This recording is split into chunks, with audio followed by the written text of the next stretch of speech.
और फिलहाल ये तस्वीरें हम आपको दिखा रहे हैं मंडी से, हिमाचल प्रदेश के मंडी से, जहां सौगात मिलने वाली है मंडी को। और इसमें कौन कौन से राज्य मिलकर आगे कदम बढ़ाने वाले हैं हाइड्रो पावर प्रोजेक्ट को लेकर, उसका भी हम यहाँ जिक्र कर ले, जिसमें हिमाचल प्रदेश के अलावा उत्तर प्रदेश की भी भूमिका रहेगी और इसके अलावा भी अन्य राज्य हैं। और फायदा पहुँचने वाला है दिल्ली को भी। बिजली और पानी की सुविधा उस तरीके से और मिले, इसको ध्यान में रखते हुए ये कार्यक्रम, और सरकार के 4 साल हो चुके हैं तो सेलिब्रेशन के तौर पर भी इस कार्यक्रम को देखा जा रहा है। और ये जो तस्वीरें हम आपको इस वक्त दिखा रहे हैं आपकी टीवी स्क्रीन पर है, ये दरअसल उस वक्त की तस्वीरें हैं जब पीएम प्रदर्शनी का अवलोकन कर रहे थे। फिलहाल पीएम की मौजूदगी मंच पर है और मंच से वो कुछ ही देर में वहां की पब्लिक को, वहां की जनता को संबोधित करने वाले हैं। बड़ी बातों का जिक्र होगा, हिमाचल प्रदेश को कैसे विकास के राह पर बीते कुछ सालों में आगे बढ़ाया गया है। और ये जो प्रोजेक्ट है 3 दशकों से इस पे मंथन चल रहा था, इस पे काम करने की प्लानिंग हो रही थी और अब जाकर इसे जमीनी हकीकत बताने के ओर एक और कदम बढ़ा गया है। और एक जो पारंपरिक अंदाज है हिमाचल प्रदेश का, उसके तहत स्वागत भी पीएम का मंच पर किया गया, वो हम आपको दिखा भी रहे हैं। उसी अंदाज में पीएम यहाँ पे नजर आ रहे हैं। और हम एक बार फिर फोकस करेंगे ये प्रोजेक्ट, ये क्या है और कैसे फायदा पहुंचने वाला है और इसकी प्लानिंग कितने दिनों से चल रही थी। और बुनियादी सुविधा जिसकी चर्चा हम हमेशा करते रहते हैं, यानी पानी बिजली, लेकिन पानी बिजली भी और सहज तरीके से उपलब्ध हो, सबको उपलब्ध हो, इसके लिए एक और कदम बढ़ाया गया है। और जिसमें हिमाचल प्रदेश वो राज्य जहां पे हाइड्रो पावर प्रोजेक्ट का शिलान्यास होना है। 11,000 करोड़ की लागत से इस परियोजना को आगे बढ़ाया जाना है। रेणुकाजी बांध के बारे में भी आपको बता रहे हैं, परियोजना में 6 ऐसे राज्य हैं जो कि मिलकर काम करने वाले हैं। लोहरी हाइड्रो पावर प्रोजेक्ट का शिलान्यास होना है और इसकी लागत 1800 करोड़ रुपए है। सावड़ा कुडू पावर प्रोजेक्ट का उद्घाटन होना है। ग्लोबल इन्वेस्टर्स में निवेशकों से मुलाकात होनी है। तकरीबन 200 ऐसे निवेशक हैं जो कि यहाँ पे मौजूद है और उनसे भी मुलाकात संभव है।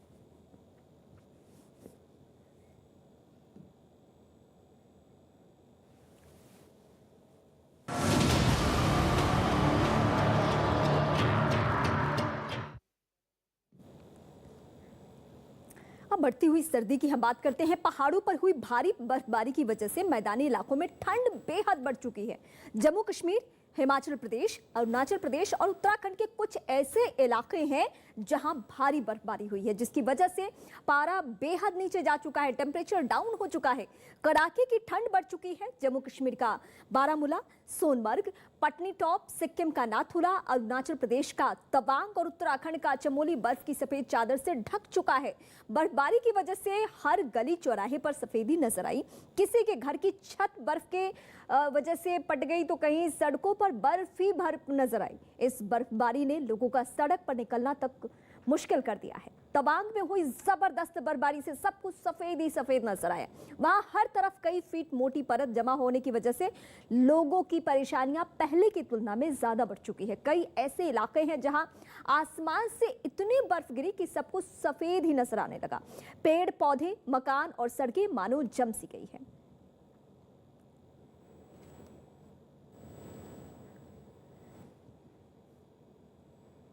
जम्मू कश्मीर के बारामूला में भारी बर्फबारी हुई है। बर्फबारी की वजह से वहां सड़कों पर हर तरफ सफेद ही सफेद चादर है।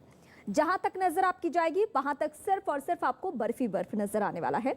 और ये तस्वीरें भी आप देख रहे हैं जहां पे सड़कों पर खड़ी गाड़ियां भी बर्फ की चादर से ढक चुकी है। मकान, दुकान, पेड़, पहाड़ सब के सब बर्फ की जद में आ चुके हैं, बर्फ से ढके हुए नजर आ रहे हैं। भारी बर्फबारी हुई है, ये हम आपको तस्वीरों के जरिए दिखा भी रहे हैं। तापमान में काफी कमी आ चुकी है, काफी गिरावट आ चुकी है। और इस गिरावट की वजह से मैदानी इलाकों में भी, जिसमें दिल्ली भी आता है, और इसके अलावा जो प्रदेश है, चाहे उत्तर प्रदेश हो, बिहार हो, इन सभी प्रदेशों में भी ठंड बहुत ज़्यादा बढ़ चुकी है। तो कड़ाके की ठंड है पूरे देश में, पूरे देश नहीं कह सकते हैं आप, उत्तरी भारत कह सकते हैं। हालात तो ये हो गए हैं कि लोगों का घरों से निकलना तक मुश्किल हो चुका है।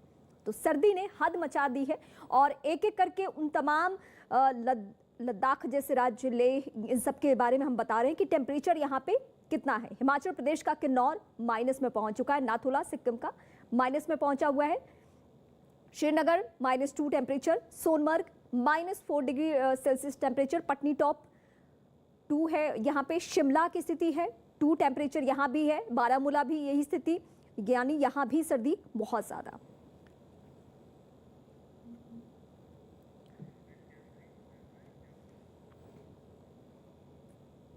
हिमाचल प्रदेश के मनाली में बीती रात भारी बर्फबारी हुई, जिसके बाद वहां हर तरफ बर्फ की सफेद चादर बिछ गई। जहां तक नजर गई वहां तक सिर्फ और सिर्फ बर्फ ही बर्फ। बर्फबारी की वजह से वहां पहुंचे सैलानियों के चेहरे खिल गए। हालांकि इस दौरान कुछ लोगों की परेशानियां भी सामने आई। भारी बर्फबारी की वजह से सड़कों पर बर्फ की मोटी परत बिछ गई, जिससे वहां गाड़ियों की रफ्तार पर ब्रेक लग चुका है। वहीं कुछ गाड़ियां गड्ढे में फंसी हुई भी दिखाई दी है। हालांकि ये तस्वीरें जो हम आपको दिखा रहे हैं, सैलानी बेहद खुश हो रहे हैं। यानी इन्हीं तस्वीरों के लिए, इसी बर्फबारी के लिए सैलानी खींचे चले जाते हैं। लेकिन थोड़ी बहुत परेशानियां भी देखने को मिली। यानी कई जगहों पे हमने ये देखा कि बर्फ की मोटी चादर की वजह से उनकी गाड़ियां वहां से निकल नहीं पा रही थी। लेकिन जो लोग इन दिनों मनाली पहुंचे हुए हैं, वो यहाँ पहुंचकर बहुत एंजॉय कर रहे हैं। लेकिन यहाँ से निकलने में थोड़ी बहुत दिक्कतें आ सकती हैं। हिमाचल प्रदेश के प्रतिनिधि मनाली सहित आसपास के क्षेत्रों में हुई बीती रात ताजा बर्फबारी के बाद अब यहाँ की तस्वीरें काफी मनमोहक और ऐसे में काफी संख्या में पर्यटक जो कुल्लू मनाली का रुख कर रहे हैं। इसमें की कुछ तस्वीरें मैं सबसे दिखाना चाहूंगा। आप देखते कि कितने मनमोहक नजारा है। जहां भी जो है नजर दौड़ाए, चारों तरफ जो है बर्फ की सफेद चादर यहाँ पर जो है बिछी हुई है, जिसके बाद जो यहाँ के नजारे काफी मनमोहक है। और ऐसे में इन तस्वीरों को देखने के लिए पर्यटक भी जो है दूर दूर से यहाँ पर पहुंच रहे हैं। अगर मैं इसमें की तापमान की बात करूँ तो तापमान जो है इसमें यहाँ पर जो है माइनस में पहुंच चुका है। हालांकि सुबह और शाम के समय जो है खासी गिरावट तापमान में देखी जा रही है, लेकिन दोपहर के समय जो तापमान है वो कहीं ना कहीं थोड़ा सा उसमें जो है बढ़ोतरी यहाँ पर देखी जाती है। लेकिन जिस तरह जो है बर्फबारी घाटी में हुई है, ये कहीं ना कहीं यहाँ के पर्यटन कारोबार के लिए जो है फायदेमंद मानी जा रही है। क्योंकि जिस तरह जो ये बर्फबारी हुई है, ये न केवल पर्यटन कारोबार के लिए बल्कि यहाँ की जो बागवानी है उनके लिए भी जो है फायदेमंद मानी जाती है। इसके साथ ही मैं बता दूं बीती रात जिस तरह बर्फबारी हुई है, उससे कहीं ना कहीं पर्यटन स्थल सोलन नाला से मनाली के मध्य जो है काफी ज्यादा जाम भी लग चुका था, क्योंकि बर्फ जो है काफी ज्यादा सड़क पर हो चुकी थी और जिसके कारण जो है फिसलन काफी ज्यादा हुई थी। ऐसे में काफी सारे पर्यटक भी वहां फंस चुके थे, जिन्हें जो है प्रशासन के द्वारा रात को जो है वहां से रेस्क्यू किया गया। और इसके साथ ही खामटा पास में जो कुछ पर्यटकों के फंसे होने की सूचना थी, जिन्हें जो है वहां से देर रात रेस्क्यू कर दिया गया है। हालांकि प्रशासन के द्वारा बार बार यहाँ पर ये अपील की जा रही है सभी लोगों से कि जो है खराब मौसम के दौरान जो है कोई भी व्यक्ति ऊंचाई वाले क्षेत्रों का रुख ना करें। और इसके साथ ही जो है जहां पर जिस तरह प्रशासन के द्वारा लगातार लोगों से यहाँ पर बार बार ये अपील की जा रही है कि खराब मौसम के चलते कोई भी ऊंचाई वाले क्षेत्रों का रुख ना करें। हालांकि तापमान में खासी गिरावट देखी जा रही है। अब देखने वाली बात यह है कि आने वाले दिनों में किस तरह का मौसम घाटी में रहता है। जम्मू कश्मीर के पहलगाम में भी भारी बर्फबारी हुई है। इस बर्फबारी से वहां घूमने पहुंचे सैलानियों के चेहरे खिल उठे और उनको बर्फबारी के बीच मस्ती का मौका मिल गया। बर्फबारी के बीच कई सैलानी वहां घोड़ों पर बैठकर बर्फबारी और मौसम का मजा लेने निकले। इस दौरान आसमान से रुई के फाहों की तरह बर्फ गिरती रही, जिससे वहां दूर दूर तक सिर्फ बर्फ ही बर्फ नजर आई।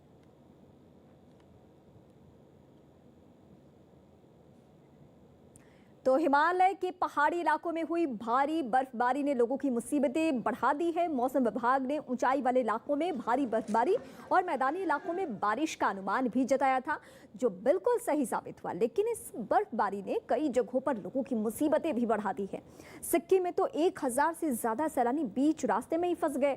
बताया ये गया कि ये लोग नाथुला दर्रे के पास घूमने गए थे, लेकिन बर्फबारी के बाद रास्ता बंद हो गया और उनकी गाड़ियां वहीं फंस गई।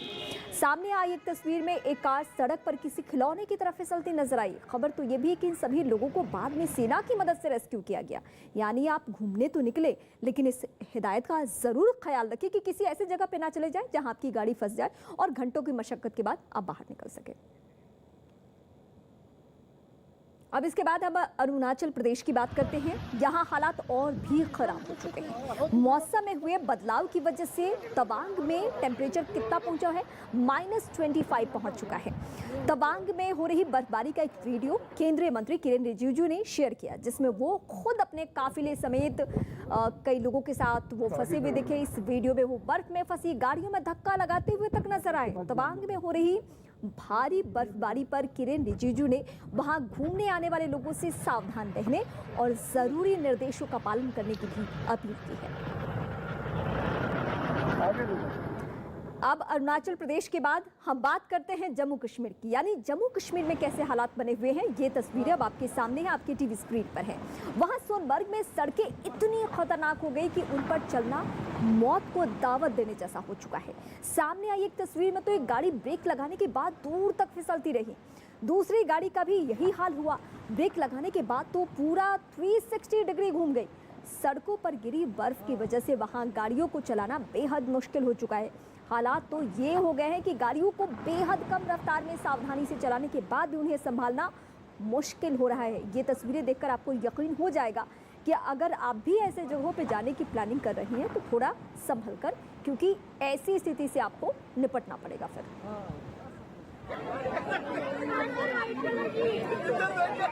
अब ये तस्वीर हम आपको दिखा रहे हैं जम्मू के पटनी टॉप में सीजन की पहली बर्फबारी वहां पे हुई है, जिसके बाद वहां घूमने पहुंचे सैलानी बाहर निकल आए और बर्फ के बीच मस्ती करते हुए नजर आए। लोग बर्फ के गोले बनाकर एक दूसरे पर उछालते हुए फेंकते हुए नजर आए। इस दौरान पेड़, पहाड़, सड़क, मकान सब पर चांदी सी चमकती हुई बर्फ नजर आई, यानी सफेदी ही सफेदी। जहां तक नजर गई वहां तक सिर्फ बर्फ ही बर्फ दिखाई दी। भारी बर्फबारी की वजह से सड़कों पर लंबा जाम भी लग चुका है और ये स्थिति फिलहाल पटनी टॉप की है। तो ये सारे इलाके सैलानियों के पसंदीदा लोकेशन, लेकिन इन दिनों खतरे से खाली भी नहीं है, ये भी हम कह सकते हैं, क्योंकि दिक्कतें बहुत आ रही है। अब हम बात करेंगे उत्तराखंड की कि उत्तराखंड में क्या हालात बने हुए हैं। ये उत्तराखंड की तस्वीर है। जोशीमठ में भी भारी बर्फबारी हुई है। हालांकि सुबह के समय वहां बर्फबारी पर ब्रेक लग चुका है, लेकिन तापमान में गिरावट होने की वजह से ठंड काफी बढ़ चुकी है। भारी बर्फबारी के बाद पूरा का पूरा इलाका सफेद चादर में लिपटा नजर आया। इस दौरान वहां पहुंचे पर्यटक काफी खुश नजर आए। बताया जा रहा है कि दिन में वहां और भी बर्फबारी होगी। ये देखिए आप जोशीमठ की, यानी उत्तराखंड की जोशीमठ की तस्वीरें। दिल्ली से अमूमन लोग इस जगह का इसलिए रुख करते हैं क्योंकि करीब है, और लेकिन इन दिनों ये खूबसूरती तो देखने को मिल रही है, लेकिन थोड़ी बहुत परेशानियां यहाँ भी सैलानी पहुंचे हुए हैं। और अब हम आपको तस्वीर दिखाने जा रहे हैं जम्मू कश्मीर के डोडा की। यहाँ भी वही आलम है, वही हालात है, यानी भारी बर्फबारी यहाँ भी हुई है, जिसके बाद वहाँ पूरे इलाके में बर्फ की कई फीट मोटी चादर बिछी दिखाई दी। पहाड़ पूरी तरह से बर्फ से लदे नजर आए। वहीं सड़कों पर खड़ी गाड़ियों और मकानों की छत भी बर्फ से लद चुकी है। जहां भी नजर गई वहां हर तरफ बर्फ ही बर्फ नजर आ रही है। उत्तराखंड के चमोली जिले में भी भारी बर्फबारी हुई है। वहां से जो तस्वीरें निकलकर सामने आई है उनमें बर्फबारी की वजह से पूरा इलाका सफेद नजर आया। ऐसा लगा जैसे किसी ने वहां सफेद चादर बिछा दी हो। मकानों की छतों से लेकर पेड़ तक बर्फबारी में सब कुछ ढका हुआ दिखा, और ये फिलहाल तस्वीरें भी आपके सामने हैं। बद्रीनाथ धाम में भी बर्फबारी, और चमोली, ये उत्तराखंड का चमोली, और वहां की तस्वीरें हम आपको दिखा रहे हैं।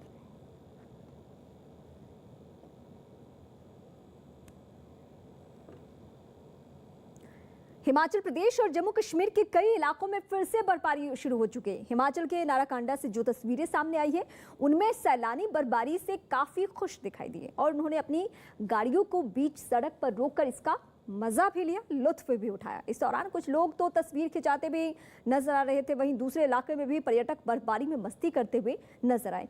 हिमाचल के अलावा जम्मू कश्मीर के भी कई जगहों पर बर्फबारी तेज हो चुकी है। पुंछ में तो एक इलाका पूरी तरह से बर्फ की सफेद चादर से ढक चुका है। वहां कई फीट तक बर्फबारी हुई, जिससे लोग अपने घरों में भी कैद हो गए। उधमपुर से भी इसी तरह की तस्वीरें सामने आई है। वहां भी बर्फबारी से सड़कें, पेड़ पौधे और मकान ढक चुके हैं। यानी एक तरफ आप ये कह सकते हैं कि ये सब घूमने वाले जगह हैं, लेकिन दूसरी ओर सफेद चादर के साथ साथ लोगों को परेशानियां भी खूब उठानी पड़ी है, चाहे वो ठंड की वजह से हो या फिर गाड़ियों का जगह जगह फंस जाना हो। एक एक करके तस्वीरें हम आपको दिखा रहे हैं। और इस बीच हम बात करेंगे कनाडा की। दक्षिण इलाकों में तापमान 0 से 50 डिग्री सेल्सियस तक नीचे जा चुका है, जिसके बाद वहां चेतावनी जारी करनी पड़ी। बताया ये क्या कि आर्कटिक सागर की तरफ से आने वाली बर्फीली हवाओं की वजह से हालात बेहद बिगड़ चुके हैं और खून जमा देने वाली ठंड शुरू हो चुकी है। वहां सास्काटून नाम के शहर में तो तापमान -50 डिग्री सेल्सियस तक लुढ़क गया है। इतनी ठंड जिसमें सब कुछ जम चुका है। सामने आई तस्वीरों में वहां जमी हुई बर्फ के ऊपर भाप उठती दिखाई दे रही है। इस भाप की वजह से दिखना तक बंद हो चुका है। नदी, नाले, झील सब बर्फ में तब्दील हो चुके हैं। सड़कों और मकानों की छतों पर भी बर्फ की सफेद चादर बिछी नजर आई। पूरा शहर सन्नाटे में लिपटा दिखा। लोगों का बाहर निकलना तक बंद हो चुका है। इक्का दुक्का गाड़ियां ही सड़कों पर चलती हुई नजर आई। वहां हालात इतने खराब हो चुके हैं कि प्रशासन को लोगों से बिना जरूरत बाहर न निकलने की हिदायत दी गई है। चेतावनी तक जारी कर दी गई है कि आप ना निकले यहाँ पे। तो ये कनाडा की तस्वीरें, और यहाँ स्थिति इतनी ज़्यादा ख़राब है जहाँ पूरा का पूरा शहर सन्नाटे में डूबा हुआ है, यानी -50 डिग्री, जो कि कल्पना से परे है। इतनी सर्दी यहाँ पे पड़ रही है और तस्वीरें इस बात की गवाही दे रही है।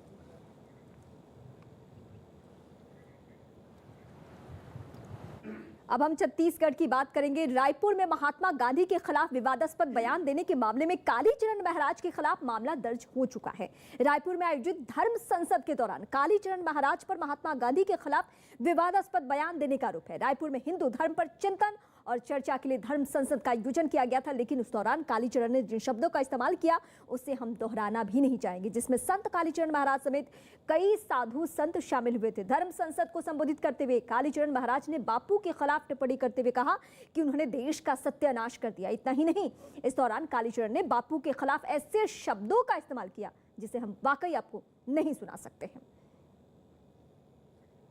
तो धर्म संसद का आयोजन, लेकिन धर्म संसद के बहाने बापू पर निशाना साधा गया। वहां पे जो बातें की गई वाकई हम नहीं आपको सुना सकते हैं, लेकिन फिलहाल इनके ऊपर एफआईआर दर्ज है। गांधी के खिलाफ, बापू के खिलाफ टिप्पणी, ये देश जिसे पूछता आया है, जो विदेशों में भी मौजूदा वक्त में गांधी प्रासंगिक हैं, उनको लेकर सवाल उठाया गया।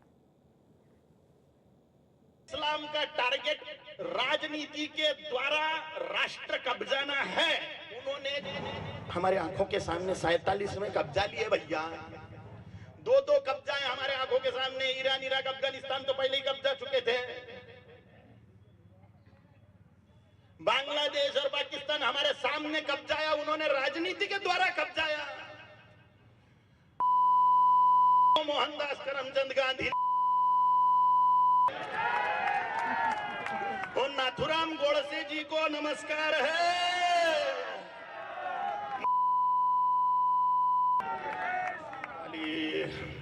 और बीजेपी लीडर राम कदम इस वक्त हमारे साथ जुड़े हैं। राम कदम जी, मैं आपसे ये जानना चाहती हूँ, क्या संत समाज की वाणी इस तरीके से निकलेगी?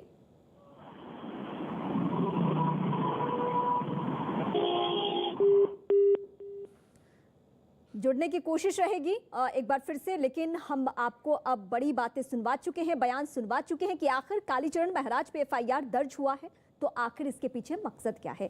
क्या कहा था उन्होंने, कैसे गांधी के लिए अपशब्दों का इस्तेमाल किया था? वो बापू जो सिर्फ भारत में नहीं जाने जाते बल्कि विदेशों में भी उनकी प्रासंगिकता है। इस वक्त हमारे साथ बीजेपी लीडर राम कदम जी जुड़ चुके हैं। राम कदम जी, मेरा सवाल आपसे सीधा है कि क्या संत समाज में ऐसे लोग भी होंगे जो गांधी के ऊपर सवाल उठाएंगे, बापू के ऊपर सवाल उठाएंगे? और एक बार फिर हम आपको आपकी सहूलियत के लिए सुनवाते हैं कि आखिर कालीचरण ने कहा क्या है धर्म संसद में, जिसकी वजह से बवाल मचा हुआ है। इस्लाम का टारगेट राजनीति के द्वारा राष्ट्र कब्जाना है। उन्होंने हमारे आंखों के सामने 47 में कब्जा लिए भैया, दो कब्जाएं हमारे आंखों के सामने। ईरान, इराक, अफगानिस्तान तो पहले ही कब्जा चुके थे। बांग्लादेश और पाकिस्तान हमारे सामने कब्जाया, उन्होंने राजनीति के द्वारा कब्जाया। मोहनदास करमचंद गांधी और नाथुराम गोडसे जी को नमस्कार है।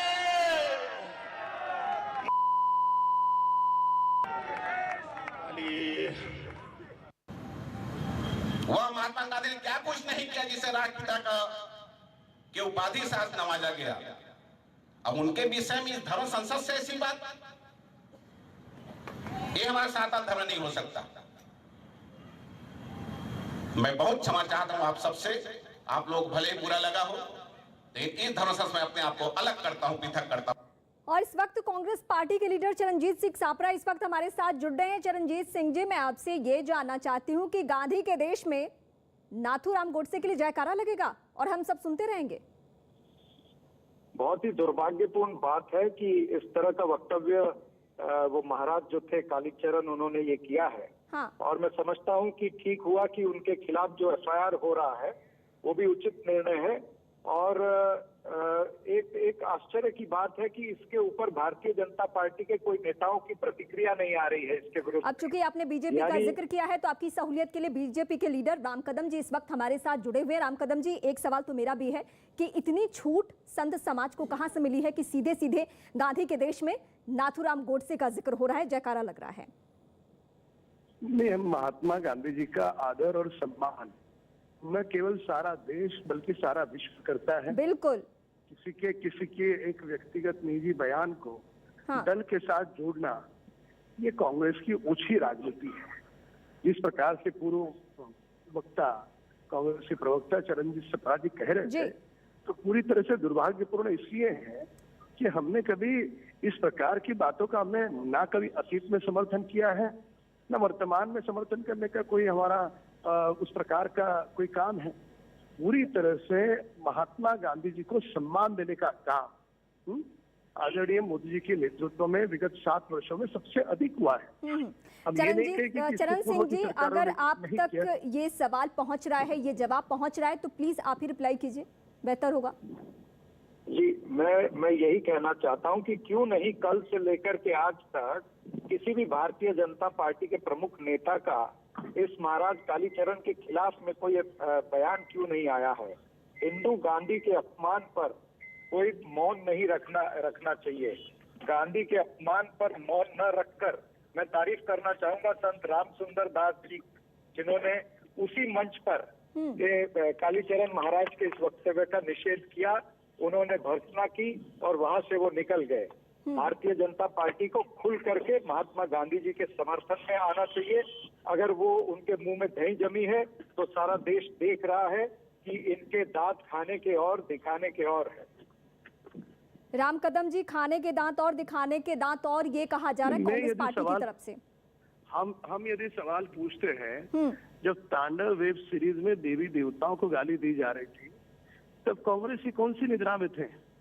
क्या कुंभकर्ण की निद्रा में सो रहे थे? ये बातें और हो गई कि कांग्रेस ने क्या किया, बीजेपी ने क्या किया, क्योंकि इस वक्त दर्शक भी हमें सुन रहे हैं, तो हमारे उन दर्शकों के लिए भी आप यहाँ जवाब दीजिए जिनकी आस्था है गांधी में और ये देश गांधी का है, तो उनके लिए क्या आप कहेंगे कि ऐसे लोगों के खिलाफ किस तरीके की कार्रवाई होनी चाहिए ताकि दोबारा कोई कालीचरण किसी धर्म संसद से खड़े होकर नाथूराम गोडसे को लेकर कोई बात ना कहे? सवाल आपने मुझसे पूछा है? जी, मैंने आपसे पूछा है ये सवाल। आपसे पूछा, आप निंदा करिए ना, आप खुलकर निंदा क्यों नहीं कर रहे? मूलतः यहाँ पर हम कह चुके हैं जी कि गांधी जी का सारा देश नहीं सारा विश्व सम्मान करता है। हाँ। और उनके प्रति किसी भी प्रकार के आपत्तिजनक बयान का ना हम समर्थन करते हैं ना समर्थन करने का भी सवाल उठता है। पर जिस प्रकार से कांग्रेस नेता यहाँ पर आरोप प्रत्यारोप और कटाक्ष कर रहे हैं, तो वे कहीं ना कहीं इस बात को भूल नहीं सकते कि जब हिंदू देवी देवताओं के साथ अभद्रवाणी का प्रयोग होता है तो कांग्रेस 6 महीने उनके विषय में बात नहीं करती। जब चुनाव आता है तभी हिंदू धर्म याद आता है। इसके लिए इस बात को सियासत के साथ जोड़ना मैं इनका उत्तर देना चाहता हूं। अच्छी राजनीति है। आपत्तिजनक बयान का ना हमने समर्थन किया है ना करें।